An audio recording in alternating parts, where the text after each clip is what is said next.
So if you or anyone you know has trouble with nightmares, you might want to stick around for this trick.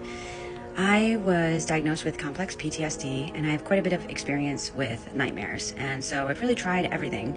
And there's a trick that I tried in the past few years that works better than anything else that I have tried. So I wanted to share it here in the hopes that it might help someone else as well. So this is it. When you wake up from the nightmare, when we are still in that theta wave, that theta brainwave, do your best to close your eyes and imagine a different ending to the nightmare that you just had.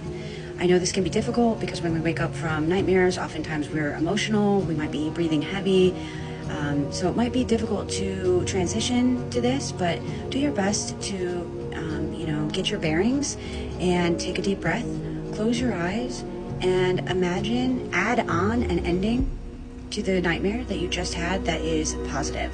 So for example, if you're, in a prison and you're locked up, imagining someone that you know and love and feel safe with, breaking through the door and rescuing you and getting you, and then, the other people being brought to justice, or whatever makes you feel the most empowered and the most safe and, the most at peace is what you should imagine. And try to have as much detail as you can in your mind while you're closing your eyes.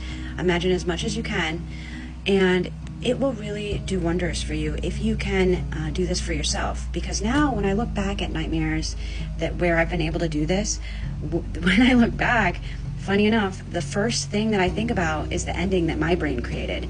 And that is the most prominent memory I now have of those nightmares.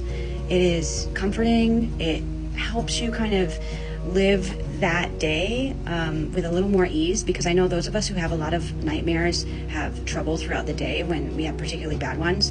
So it helps you kind of be more at peace that following day. And then when you have flashbacks of the nightmares, at least you have a peaceful portion of that dream that you often takes center stage in your memories. So I'm hoping that will help.